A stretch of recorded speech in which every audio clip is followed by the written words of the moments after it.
It's now 9 a.m. and the monthly meeting of the Fairfield Glade Community Club Board of Directors will come to order. Due to the CDC guidelines and COVID-19 public health advisories for social distancing, this morning's Board of Directors meeting is open only to members of the board and key staff. This meeting will be recorded and the video will be posted on the Community Club website for member viewing. This morning, to honor America, please join me in standing for the Pledge of Allegiance and a moment of silence to remember those serving in uniform and those who have been affected by the COVID-19 virus.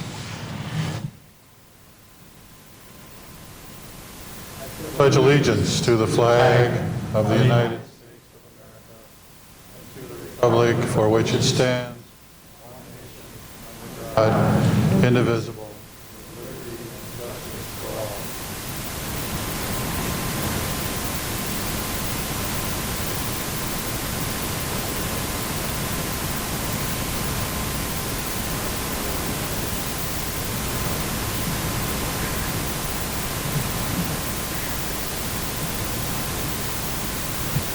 Pat, would you please call the roll of the board members, please?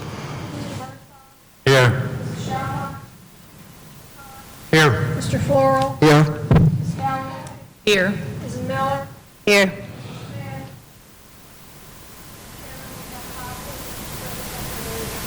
Thank you, Pat. May I have a motion to approve the minutes of the prior board meeting held on March 26, 2020? I so move. Is there a second? A second. Is there any discussion? All those in favor say aye. Aye. All those opposed? The minutes of the March 26th board meeting are approved. President's update. We have some coronavirus COVID-19 comments to start with, and I'm going to start with the Fairfield Glade status. We all want to return to life and business as usual as soon as possible. And we have shared with you in the past that we take the financial impact of our actions seriously. Last week, the President delegated the authority to reopen the economy to the individual state governors. We will closely follow any updates or changes in guidance issued by Governor Lee as we move through the process to reopen. We will continue to reevaluate our actions as the situation develops. However, we must continue to follow all public health advisories and will continue to act in the best interest of our community as a whole. We have developed a strategy to reopen our community club facilities based upon a number of overarching guiding principles. First, we will reopen gradually with deliberate steps to ensure all precautionary procedures and sanitation measures continue to be routinely followed across all of our facilities.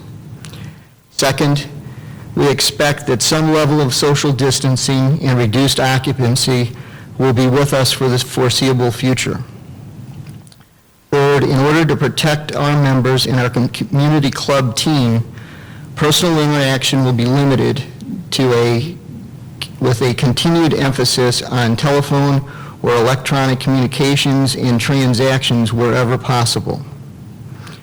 Governor Lee announced that he will allow Executive Order 23 to expire on April 30th, 2020. We expect to begin our reopening process on Friday, May 1st. Specific details regarding most facilities, including golf, tennis, and pickleball, and what services will be available, will be communicated by the end of the day on Monday, April 27th, after we have had an opportunity to review the latest guidance from the governor regarding public health guidelines for essential activity and essential services. As we move through the reopening process, it is important to understand that taking the next step in our strategy will be determined by future public health advisories or developments, our ability to control the process, and our success with safety measures. Our next steps will not be dictated by an arbitrary calendar date. The The Center for Disease Control guidelines continue to recommend that anyone who is out in public should wear a face covering to reduce the possible spread of COVID-19 virus. We urge everyone to continue to practice proper social distancing and adhere to the CDC guidelines. If you have a medical emergency, always dial 911. In our COVID-19 update from April 9th, 2020, we shared information regarding the Community Club's Employee Relief Fund and provided information on how Community Club members could make donations. We are pleased to report that since the date of that update, over $13,145 has been donated by 89 members of the Community Club.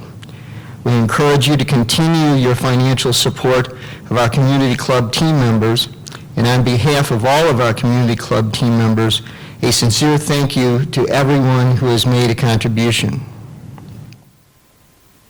The Mirror Lake Amphitheater update. Many of you have noticed that construction has begun on the new Mirror Lake Amphitheater structure. The new entertainment pavilion is located on land owned by our developer, Tom Anderson, and he is completely funding the construction cost of the new structure. Much of the steel work is now in place, and construction on the rest of the pavilion will continue through May and June. To those who, in the face of danger, reached out to others, we thank you. The board would like to thank each of you who has made the decision to be part of the solution. Although faced with the unknown and in spite of fear and anxiety, you chose to reach out and help your neighbors and friends, do whatever it took to make a difference. You are the everyday heroes among us, and we salute your bravery and your courage. Hearing words like these, we usually think about our first responders, and in today's environment, our medical professionals who are on the front line in the battle against COVID-19.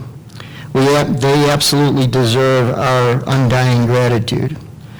With that said, we want to go well beyond our first responders and medical professionals to thank all of those continuing to do their part, putting food on our tables, filling our prescriptions, working in the kitchens that prepare our to-go orders, collecting our garbage, keeping the sewer system working, and all the others among us keeping our facilities and amenities ready to reopen.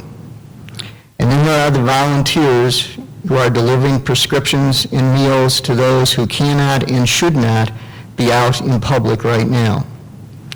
And our fellow Fairfield Glade residents who committed themselves to making face coverings, so many in fact, that after supplying all our public safety and medical teams in the county, they were able to distribute over 1,600 surplus face coverings to fellow Fairfield Glade neighbors.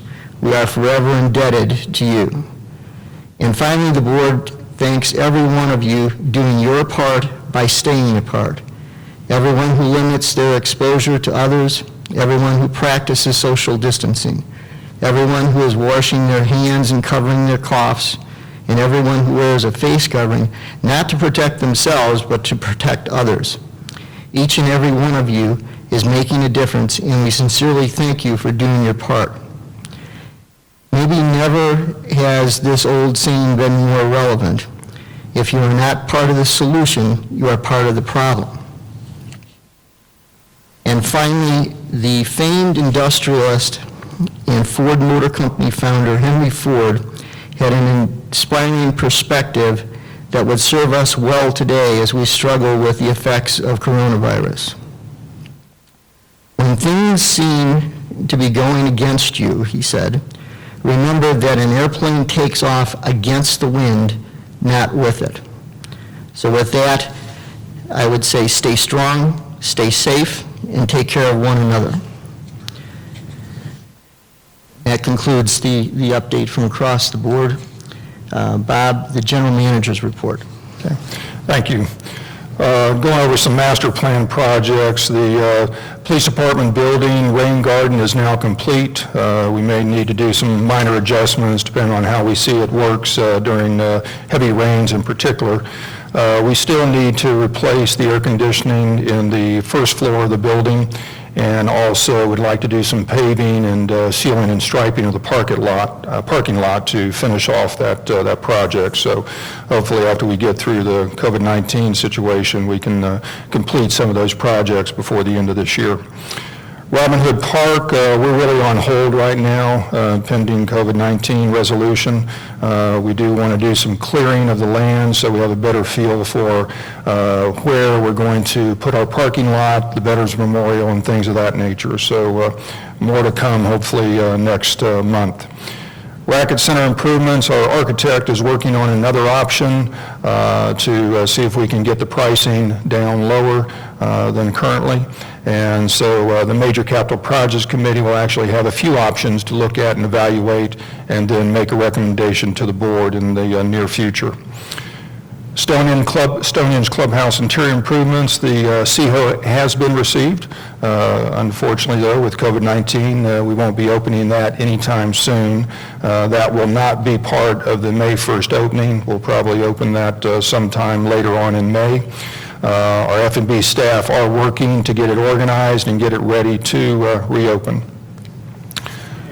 Some deferred maintenance issues.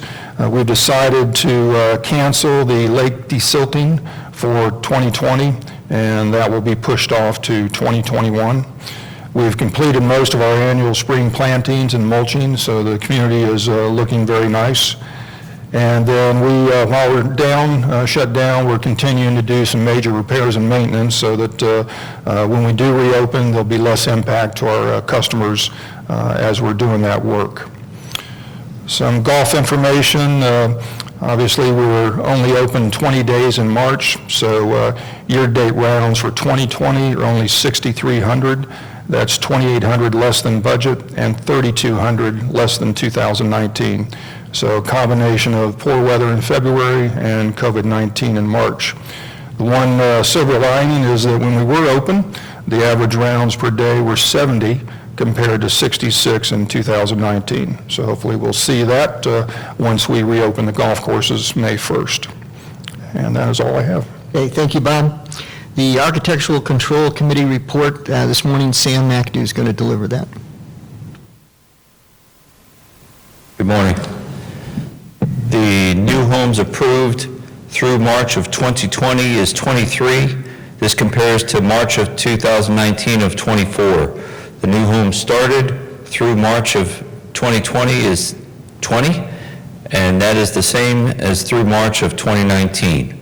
The new homes completed, including manufactured homes through March of 2020 is 20, and compared to through March of 2019, it was 14.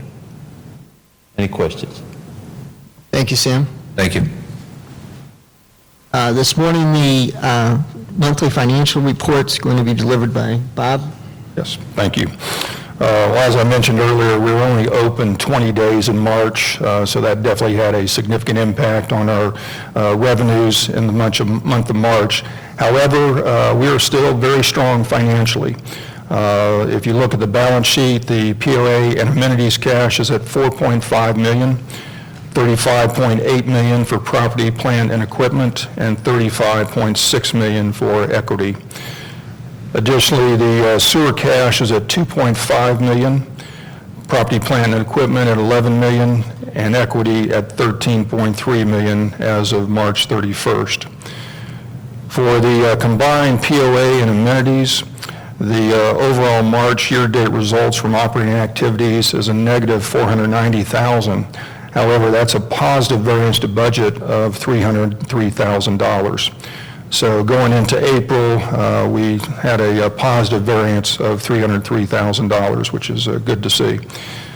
Our net capital income for amenities and POA, positive $740,000, and that's also a positive variance to budget of $39,000. And that's really due to higher than anticipated amenity reserve fees and lot merger fees. The overall cash flow is negative by $931,000, but that includes capital income, capital expenditures, and debt service. So that is to be expected as of this point in time. For sewer, the results from operating activities, positive $218,000. That's an $87,000 positive variance to budget, and that's mainly due to an increase in sewer tap fees over the first quarter of the year. Net capital income is a positive $60,000. That's a negative variance to budget of $53,000, and that's really due to lower than expected sewer capacity fees and availability fees. And so those availability fees are typically when we extend sewer. Net cash flow after capital expenditures is a positive $172,000. So as I indicated at the beginning, we are still in a very strong financial position to weather COVID-19. Thank you, Bob. This morning, we're going to also have a treasurer's commentary on the impact of the COVID-19 activity. Bruce? Yeah, thanks, Ken. I'm going to just give an a summary of the impact of the shutdown on our cash position. The sewer department continues to operate normally. We started the year with $2.2 million of cash and ended March with $2.5 million of cash. First quarter results are as expected, and we do not foresee any issues going forward in sewer. The POA operations area is more of a challenge given the fact that our amenities are closed and there are no timeshare visitors. We began the year with $1.9 million in POA operating funds. This excludes capital, which is accounted for separately per the CNRs.